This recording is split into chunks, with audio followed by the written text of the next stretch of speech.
Single column cash book में हमने दो टाइप पढ़ लिए हैं, एक है बैंक कॉलम ओनली और एक है कैश कॉलम ओनली। उसमें कैश कॉलम वाला ज्यादा इंपॉर्टेंट है, आपको उसी को ज्यादा डेप्थ में पढ़ना है।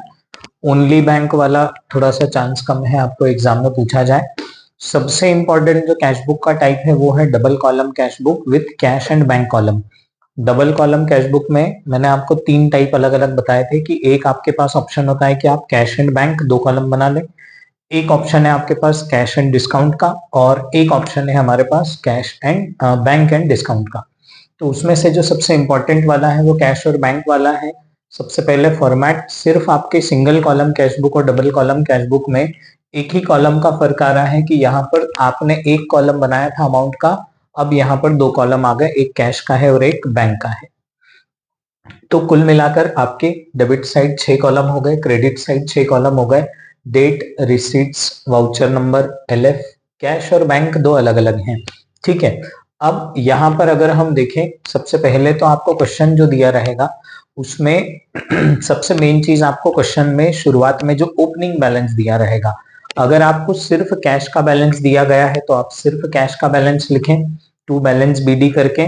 बैंक का जो ओपनिंग बैलेंस है वो बहुत इंपॉर्टेंट है, उसमें आपको एक चीज ध्यान रखना है एक्स्ट्रा। हमने पहले भी ये कॉन्सेप्ट पढ़ा है कि कैश जो है उसका बैलेंस हमेशा पॉजिटिव रहेगा, यानी उसका हमेशा डेबिट का टोटल ज्यादा आएगा, क्रेडिट का कम आएगा। क्यों? क्योंकि जितना कैश आपके पास अवेलेबल है उससे ज्यादा आप किसी को पे नहीं कर सकते हैं, इसलिए कैश का टोटल हमेशा डेबिट का ज्यादा रहेगा, क्रेडिट का कम रहेगा।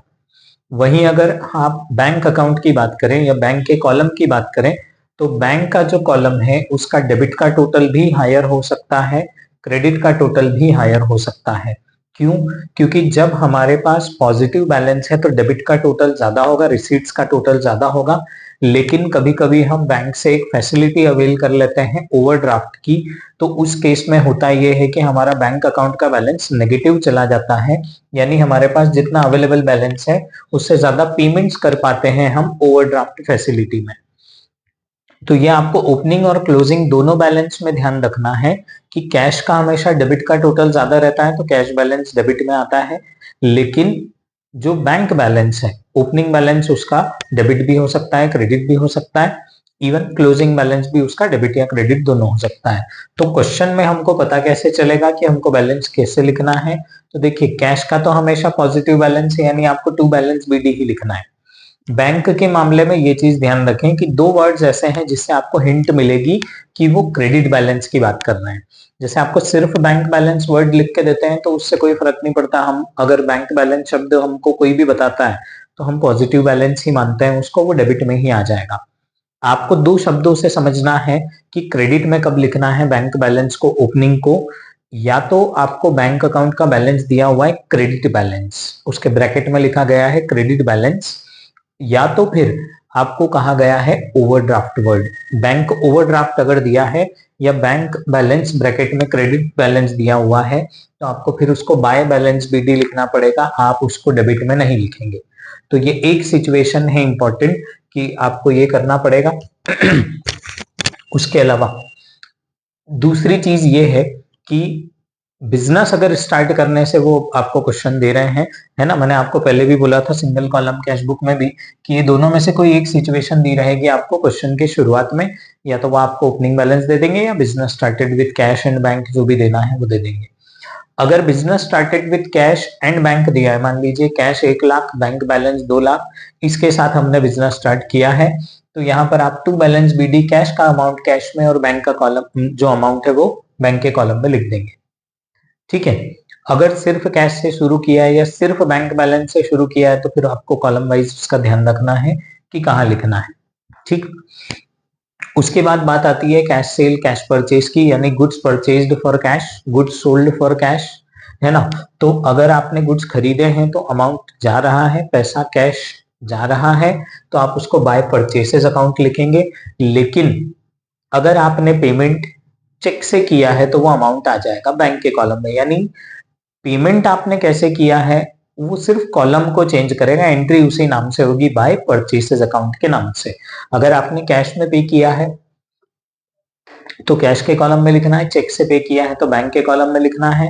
क्वेश्चन कुछ नहीं बोले तो आप अज्यूम करेंगे कि आपने कैश में पेमेंट किया है, अब बाय चांस एक आध क्वेश्चन शायद सीबीएसई की किसी बुक में आपको मिल जाए जिसके अंदर कुछ नहीं बोला है, तब भी हमने उसको बैंक में लिया क्योंकि कैश है ही नहीं गल्ले में, बैलेंस ही नहीं है कैश का। तो आपको ऐसे हर ट्रांजेक्शन के बाद कैलकुलेट करने की जरूरत नहीं है कि अपने पास कैश बचा है या नहीं। जनरली जो क्वेश्चन बनाए जाते हैं बुक्स में, जो क्वेश्चन दिए हुए हैं, उनमें कोई भी ऐसा क्वेश्चन आपको मिलेगा नहीं जिसमें कैश आपका मंथ के बीच में खत्म हो जाए और आपको फिर बैंक अकाउंट से पेमेंट्स करना पड़े, है ना। ऐसा क्वेश्चन जनरली वो नहीं देते हैं 11th में, ठीक है। तो कैश सेल और कैश परचेज का करना क्या है, कैश सेल्स को आपको लिखना है टू सेल्स अकाउंट। अगर कैश में सामान बेचा है, कैश मिला है आपको, तो कैश के कॉलम में लिख देंगे। अगर आपको चेक मिला है तो आप जर्नल का वही रूल फॉलो करेंगे कि चेक से अगर पेमेंट मिला हुआ है आपको, तो आपको ये देखना पड़ेगा कि वो चेक सेम डे डिपॉजिट हुआ है या नहीं हुआ है।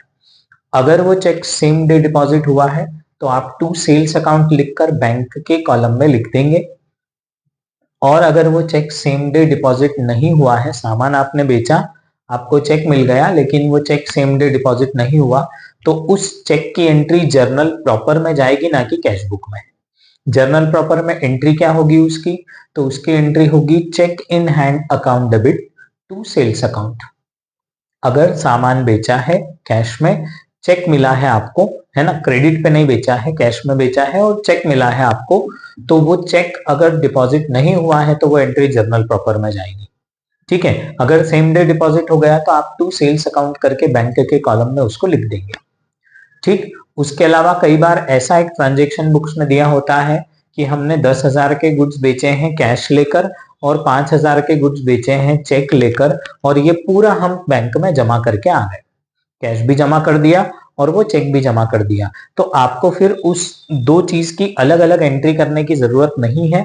आप टू सेल्स अकाउंट करके डायरेक्टली बैंक के कॉलम में कंबाइंड टोटल अमाउंट लिख सकते हो, कोई प्रॉब्लम नहीं है। किस केस में, जहां पर आपको कहा गया कि इतना सामान हमने बेचा, उसमें जितना कैश और चेक मिला है वो पूरा हम डिपॉजिट करके आ गए हैं, आपको दो अलग अलग एंट्री करने की जरूरत नहीं। अलग से आपको बोले कि हमारे पास कैश रखा था उसको जमा करना है, तो उसकी एंट्री हम अलग से पढ़ेंगे, ठीक है। उसके बाद है अमाउंट अगर आपको रिसीव हुआ है या फिर किसी को आपने अमाउंट पे किया है। देखिए, पेमेंट में चेक्स के मामले में कोई कॉम्प्लिकेशन नहीं होता है। आप पेमेंट करते हैं चेक से तो आप डायरेक्टली उसके एंट्री उसी डेट में कर देते हैं जिस डेट में आपने चेक दिया है अपने सप्लायर को या क्रेडिटर को, जिसको भी, है ना। हम ये देखते ही नहीं कि उसने वो चेक बैंक में जमा किया कि नहीं किया, लेकिन जब हमको चेक मिलता है तो हमको ये देखना पड़ता है कि चेक डिपॉजिट हुआ है या नहीं हुआ है। अगर चेक सेम डे डिपॉजिट हुआ है, जैसे यहाँ पर मैंने बोला received from Mohan paid to Shyam, अगर सिर्फ इतना लिखा है तो आप इसको चेक नहीं मानेंगे, कुछ नहीं दिया हुआ है तो आप क्या मानेंगे, कैश मानेंगे। तो received from Mohan to Mohan's account cash के कॉलम में, paid to Shyam by Shyam cash के कॉलम में, कुछ नहीं दिया कैश और चेक, तो हम क्या मानेंगे, कैश। जब आपको क्लियर बोला गया है कि आपको चेक मिला है किसी पर्सन से, है ना, तो उसका हम अलग से पढ़ते हैं कि चेक जब रिसीव होता है तो हम क्या करते हैं, आगे की एंट्रीज को चेक करते हैं। आगे की डेट्स में अगर हमको कोई एंट्री मिल रही है जिसमें वो चेक को जमा करने की बात करी है, जैसे 15 फरवरी को आपको चेक मिला है और 20 फरवरी को एक एंट्री दिख रही है नीचे आपको कि उस चेक को आपने डिपॉजिट किया, इसका मतलब ये कि 15 को वो डिपॉजिट नहीं हुआ। अगर 15 को वो चेक डिपॉजिट नहीं हुआ है तो आप 15 को एंट्री करेंगे जर्नल प्रॉपर में, cheque in hand account debit to debtor या जो भी पर्सन से आपको चेक मिला है। और जब ये चेक डिपॉजिट होगा तो गलती से भी उस डेटर का नाम ना लिखें, आपको लिखना है टू चेक इन हैंड, ठीक है, क्योंकि वो डेटर का अकाउंट ऑलरेडी आप चेक मिलते ही क्लोज कर चुके हो, वहां पर ऑलरेडी वो हिसाब हो चुका है। अब वो चेक का अमाउंट कहां पर पड़ा हुआ है, चेक इन हैंड अकाउंट में, तो वो आपको करना पड़ेगा कि आप चेक इन हैंड अकाउंट को यहाँ पर ट्रांसफर कर दें। यहाँ पर आ जाएगा टू चेक इन हैंड, जो चेक हमारे पास ऑलरेडी पड़ा हुआ है और हमने उसको डिपॉजिट किया। बुक्स में एक पुरानी मेथड भी दी हुई है। पहले ये होता था कि चेक जब मिलता था और डिपॉजिट नहीं किया तो हम उसको कैश अकाउंट में लिख लेते थे। वो एक अजम्पशन था हमारा कि चेक भी मिला है तो रखा तो गले में ही होगा, जब कैश जमा करने जाएंगे तब इसको भी जमा कर देंगे, तो कैश अकाउंट में इंक्लूड कर लिया। लेकिन प्रेजेंटेशन के एंगल से थोड़ा सा ये मुश्किल लगता है, टिपिकल लगता है कि अगर मुझे कैश का बैलेंस चेक करना है, उसमें तो चेक भी कंबाइंड हो गया, तो मुझे ये चीज पता ही नहीं चल पाएगी कि कितने चेक मेरे पास ऐसे पड़े हुए हैं जो अभी मैंने बैंक में डिपॉजिट नहीं किए, क्योंकि वो कैश का अकाउंट में कंबाइन हो गए। अगर आप उसका अलग से अकाउंट मेंटेन करोगे तो आपको हमेशा पता रहेगा कि एक पर्टिकुलर पॉइंट ऑफ टाइम पर चेक इन हैंड अकाउंट में अगर 10 लाख रुपए दिख रहे हैं, यानी 10 लाख के चेक मेरे पास ऐसे पड़े हुए हैं जो मैंने अभी तक डिपॉजिट नहीं किए। ठीक है, तो वही मेथड आप भी फॉलो करें, चेक इन हैंड वाली। किसी से अगर आपको चेक मिला है तो आपको देखना पड़ेगा वो सेम डे डिपॉजिट हुआ या नहीं। उसके बाद बात आती है इनकम और एक्सपेंस की। अगर कोई इनकम मिली है तो उस पर्सन का नाम नहीं लिखना है जिससे इनकम मिली, आपको इनकम के हेड को लिखना है। कमीशन रिसीव्ड फ्रॉम मोहन, तो आपको मोहन का अकाउंट नहीं लिखना है, आपको टू कमीशन अकाउंट लिखना है ना। कैश आपने इंटरेस्ट या रेंट या सैलरी पेड टू महेश, तो आपको बाय महेश नहीं लिखना है, बाय सैलरीज अकाउंट लिखना है। तो ये सेम रूल आपका, अगर आपने कैश में पे किया है तो आप कैश के कॉलम में लिखेंगे, चेक से पेमेंट किया है तो आप बैंक के कॉलम में लिखेंगे, कुछ नहीं दिया है तो आप कैश पेमेंट मानेंगे उस चीज को, जब तक आपको क्लियरली हिंट ना मिले कि ये चेक से पेमेंट हुआ है, तब तक आप मन से कभी मत मानो कि चेक से पेमेंट किया है। ठीक है, वो हिंट देंगे आपको अलग से कि ये चेक से पेमेंट हुआ है। उसके बाद बात आती है इंटरेस्ट की और बैंक चार्जेस की। बैंक चार्जेस तो हमेशा वो डिडक्ट ही करते हैं, तो आप क्रेडिट में लिखोगे बाय बैंक चार्जेस, और कौन से कॉलम में लिख दोगे, बैंक के कॉलम में। क्यों? क्योंकि बैंक आपसे कोई कैश मांगने नहीं आती चार्जेस के लिए, आपके अकाउंट में से डिडक्ट कर लेते हैं वो। ठीक है, इंटरेस्ट बहुत इंपॉर्टेंट है। इंटरेस्ट आप अब समझो, बैंक का बैलेंस हमने बोला कि पॉजिटिव भी हो सकता है और नेगेटिव भी हो सकता है। अगर बैंक का बैलेंस पॉजिटिव है तो बैंक आपको इंटरेस्ट पे करेगी, आपके लिए वो इनकम है। तो आप किधर लिखोगे, डेबिट साइड लिखोगे टू इंटरेस्ट अकाउंट, और कॉलम कौन सा, बैंक का, क्योंकि बैंक अकाउंट में आया वो पैसा। अगर आप ओवरड्राफ्ट पोजीशन पे हो यानी नेगेटिव पोजीशन पे हो तो बैंक आपको इंटरेस्ट देगी नहीं, बैंक आपसे इंटरेस्ट चार्ज करेगी। तो वो इंटरेस्ट आपके लिए क्या है, एक्सपेंस है, पेमेंट है, इसलिए आप यहां पर क्रेडिट साइड लिखोगे बाय इंटरेस्ट अकाउंट, बैंक के कॉलम में। कभी भी आपको दिया गया है इंटरेस्ट रिसीव्ड या इंटरेस्ट पेड, सिर्फ इतना लिखा है, तो आप उसको एक जनरल इनकम मानोगे बिजनेस की, या एक्सपेंस मानोगे, और चेक या कैश, बैंक कुछ नहीं दिया है तो आप कैश में मानोगे उसको।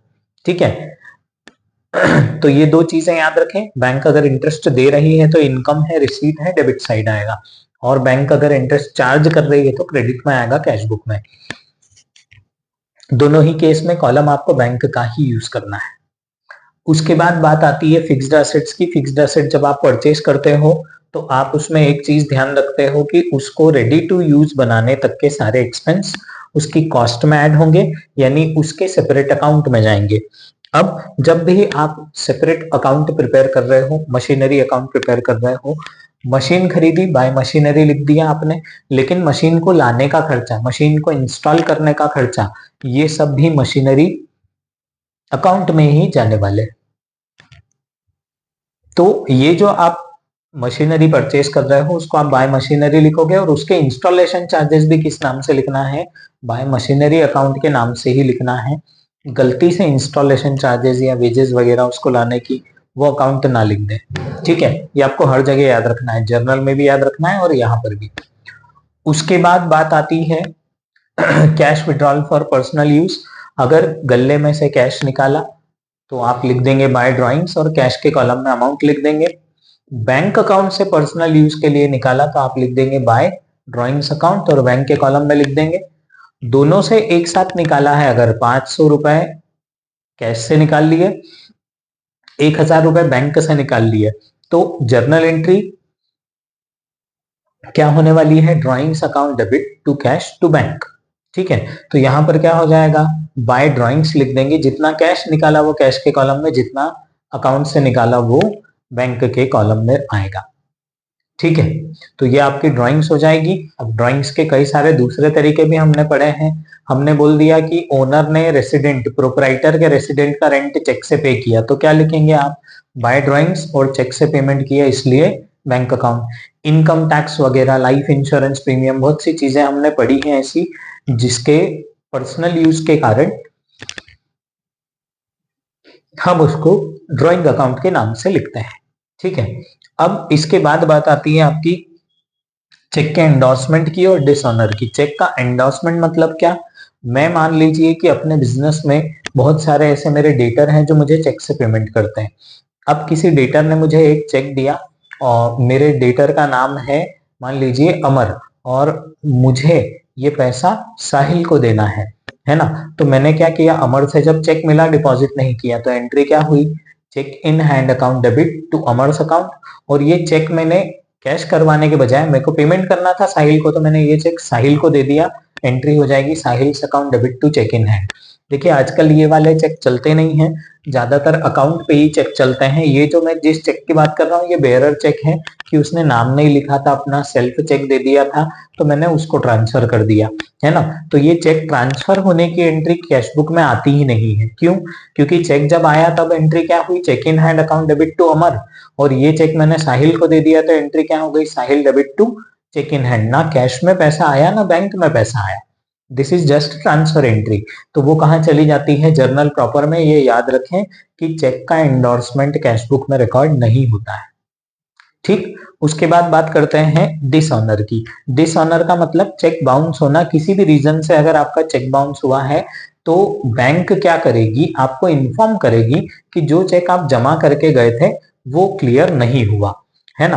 अब वो आपको रिटर्न मेमो देंगे, वो सारी बैंकिंग प्रोसेस अभी हम डिस्कस नहीं कर रहे हैं, है ना। वो सब चीजें हम बैंक रिकंसिलिएशन में डिस्कस कर लेंगे। अभी के लिए सिर्फ ये समझे कि चेक अगर आपका डिसऑनर हुआ है, मान लीजिए आपको मोहन से चेक मिला, आपने सेम डे डिपॉजिट कर दिया, आपने एंट्री क्या करी थी, bank account debit to Mohan. अब ये चेक हो गया बाउंस, तो आप एंट्री क्या कर दोगे, Mohan debit to bank account. समस्या ये आती है कि चेक जब बाउंस होता है तो चेक जिसने दिया था उसको भी चार्जेस लगते हैं बैंक में, और जिसने चेक जमा किया था, जिसको चेक मिला था, उसको भी चार्जेस देना पड़ते हैं बैंक को। लॉजिकली देखें तो मान लीजिए मुझे मोहन से चेक मिला था 1 लाख का, और वो हो गया बाउंस। मैंने जब जमा किया मेरी बैंक में तो बाउंस हो गया। अब मेरे अकाउंट में 1 लाख तो आए नहीं, उसके अलावा बैंक ने 300 रुपए चार्जेस काट लिए मेरे। उसके तो कट नहीं है उसके अकाउंट में से, लेकिन मेरे भी चार्जेस कट गए 300 रुपए। अब ये मेरी गलती के कारण हुआ है क्या? नहीं, मोहन की गलती के कारण हुआ है। तो ज्यादातर लॉजिकली अगर देखा जाए तो एंट्री क्या होना चाहिए, Mohan debit to bank account. Mohan से कितने लेना है आपको, 1,03,000। ठीक है, 300 अलग से लोगे आप, क्योंकि उसके कारण चार्जेस लगे। लेकिन बहुत सी बुक में वो बैंक चार्जेस के नाम से डेबिट कर दिया गया है कि नहीं भैया, उससे कहाँ अपन 300 ऊपर ले, उससे तो 1 लाख ही लेना है अपने को। तो मोहन डेबिट कर दिया 1 लाख से, बैंक चार्जेस डेबिट कर दिए 300 रुपए टू बैंक अकाउंट, क्योंकि अकाउंट से तो आपके कट गए 300 रुपए। ठीक है, और 1 लाख आप रिवर्स कर रहे हो, जो आपने जमा करते टाइम डेबिट में लिखा था 1 लाख, उसको रिवर्स करने के लिए क्रेडिट में लिख रहे हो। तो अल्टीमेटली चेक बाउंस होगा तो कैश बुक में एंट्री किधर करना है आपको, क्रेडिट साइड। नाम क्या लिखना है, तो जिस बंदे का चेक बाउंस हुआ है उसी का नाम लिखना है। यहाँ चेक इन हैंड का कोई कॉन्सेप्ट आपको यूज नहीं करना है चेक बाउंस के समय, डिसऑनर के समय। आपको सिंपली क्रेडिट साइड उस पर्सन का नाम लिखना है जिसका चेक बाउंस हुआ है, और बैंक के कॉलम में उसका अमाउंट लिखना है चेक का। ठीक है, चार्जेस आपको जैसा बताया गया हो, मैंने आपको दोनों लॉजिक बता दिए कि बाय बैंक चार्जेस करके भी आप 300 लिख सकते हो, या फिर मोहन के कारण वो चेक बाउंस हुआ है तो मोहन से ही मैं रिकवर करूंगा 300 रुपए। तो उस एंगल से देखा जाए तो बाय मोहन अकाउंट में ही 1 लाख और 300 प्लस करके लिख सकते हो आप। ये हो जाएगा आपका चेक एंडोर्समेंट और चेक डिसऑनर। ये हम ऑलरेडी डिस्कस कर चुके हैं। उसके बाद में एक बहुत इंपॉर्टेंट चीज आती है, that is called as contra entry. Contra का मतलब होता है ऑपोजिट।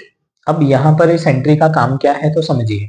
हम ये बोल रहे हैं कि जब आप ऐसा कोई ट्रांजेक्शन देखते हो जिसमें यही दो अकाउंट एक दूसरे के आमने सामने आ गए, कौन से दो अकाउंट, कैश और बैंक, जो दो अकाउंट आप एक साथ मेंटेन कर रहे हो कैश बुक में, जब यही दो अकाउंट एक दूसरे के आमने सामने आ गए तो फिर क्या करोगे आप तो ये बोलते हो कि किसी अकाउंट में कभी उसका खुद का नाम नहीं आता है, तो हमने टू कैश बाय बैंक तो अभी तक कहीं लिखा नहीं। अब हमको लिखना पड़ेगा कौन से ट्रांजेक्शन में, तो देखिए ये मैं यहाँ पर 2 बता रहा हूँ, कुछ बुक्स में 3 लिखे हुए हैं। अभी मैंने वो चेक वाला आपको लॉजिक बताया था कि चेक आता है, जमा नहीं किया आपने, तो पहले पुराने बुक्स में आपको पुराने मेथड एक ट्रेडिशनल दी होगी कि कैश में लिख लेते थे उसको, लेकिन आजकल उसका एक सेपरेट अकाउंट मेंटेन होता है चेक इन हैंड। तो वो मैटर अब खत्म हो गया। यहाँ पर दो ही चीजें बची हैं, कैश डिपॉजिट और कैश विड्रॉल। जब आपने गल्ले में से पैसा निकाला, कैश निकाला और बैंक अकाउंट में जमा कर दिया, तो जर्नल एंट्री क्या होती है? Bank account debit to cash account. ठीक है, बैंक अकाउंट आपने डेबिट किया और कैश अकाउंट को क्रेडिट किया, तो इस एंट्री को आपको कैश बुक में कैसे लिखना है? तो आप तो इस टू को देख लो बस, क्या लिखा है? To cash account. तो यहां पर हम क्या लिख देंगे? To cash account. और कॉलम कौन सा यूज करेंगे हम? बैंक का, क्योंकि ये बैंक अकाउंट की एंट्री है, उसमें कैश का नाम आया है। यहां लगा दिया आपने डैश। इधर आप क्या लिखेंगे? इधर आप लिखेंगे, उधर अगर कैश लिखा है तो यहाँ क्या लिख देंगे? बाय बैंक अकाउंट, लेकिन नाम जिसका लिखा है अकाउंट उस अलग यूज होगा। ये कैश अकाउंट में एंट्री करी आपने बाय बैंक के नाम से। ये दो एंट्री एक साथ एक दूसरे के अपोजिट करते हैं, तो उसको हम बोलते हैं कॉन्ट्रा एंट्री। ठीक है, इसमें एक एक्स्ट्रा चीज है जो बहुत लॉजिकल है। यहाँ एलएफ के कॉलम में आपको सी लिखना होता है, जो कॉन्ट्रा एंट्री को डिनोट कर रहा है। इसके पीछे का रीजन मैंने लेजर के चैप्टर में अलग से बताया हुआ है ना। आप थोड़ा सा पहले उसको सर्च करें, मैं अगले वीडियो में उसका रीजन भी बता दूंगा कि लेजर फोलियो के ही कॉलम में सी क्यों लिखा, बाकी कहीं क्यों नहीं लिखा। ठीक है, तो कॉन्ट्रा एंट्री दो सिचुएशन में होने वाली है, जब आप कैश डिपॉजिट कर रहे हो या कैश विड्रॉ कर रहे हो। ये ध्यान रखो, कैश विड्रॉ कर रहे हो आप बिजनेस के काम के लिए, यानी गल्ले में पैसा आ रहा है। अगर आपने पर्सनल यूज के लिए कैश विड्रॉ किया है बैंक से, तो उसकी कॉन्ट्रा एंट्री नहीं होगी, आप सिंपली बाय ड्राइंग्स लिख देंगे। ठीक है, तो इसकी कॉन्ट्रा एंट्री क्या हो जाएगी कैश विड्रॉल की? ये टू बैंक लिखा हुआ है, तो यहाँ आप लिख देंगे टू बैंक, और कॉलम कौन सा आ जाएगा? कैश का। और बाय कैश अकाउंट लिखकर कॉलम कौन सा ले लेंगे? बैंक का। है ना, आपको ये देखना है किसका बैलेंस बढ़ रहा है, किसका कम हो रहा है। जिसका बैलेंस बढ़ेगा उसके अमाउंट के कॉलम में आएगा, और पर्टिकुलर्स में दूसरे वाले का नाम लिखा रहेगा। पैसा जमा करते हैं तो बैंक का बैलेंस बढ़ रहा है, तो अमाउंट देखो आप बैंक के कॉलम में लिखा है डिपॉजिट में, और नाम किसका लिखा है? कैश का। वही विड्रॉल में क्या होगा? बैंक का बैलेंस कम हो जाएगा, तो बैंक का क्रेडिट में लिखा हुआ है। ठीक है, तो इस तरीके से हम कर सकते हैं ये दोनों चीजें, टू कैश बाय बैंक या फिर टू बैंक और बाय कैश। ये दो एंट्रीज आपकी होती है, विड्रॉल की और डिपॉजिट की। ये कॉन्ट्रा एंट्री का कॉन्सेप्ट बहुत इंपॉर्टेंट है, इसको ध्यान से समझें। ये लगभग आप समझ लीजिए आपके एग्जाम में सबसे रिलेवेंट कैश एंड बैंक वाली ही कैश बुक है, और उसमें भी कॉन्ट्रा एंट्री के बिना तो क्वेश्चन देंगे नहीं। ठीक है, इसके अलावा डबल कॉलम कैश बुक सिर्फ इतना ही टॉपिक नहीं है, इसके अलावा कई सारे ऐसे इंपॉर्टेंट ट्रांजेक्शन है थोड़े से टिपिकल लेवल के, जो मैं अलग से डिस्कस करूंगा। वो स्पेशल ट्रांजेक्शन्स को मैंने यहाँ पर केवल बेसिक ट्रांजेक्शन्स लिए हैं, जो लगभग हर क्वेश्चन में दिखते हैं, बट जो सीबीएसई या आईसीएसई वाला बच्चा है उसके लिए थोड़े से और हायर लेवल के क्वेश्चंस भी समझना जरूरी है, तो उसके लिए मैं अलग से नेक्स्ट पार्ट में वो सारे ट्रांजेक्शन डिस्कस करूंगा।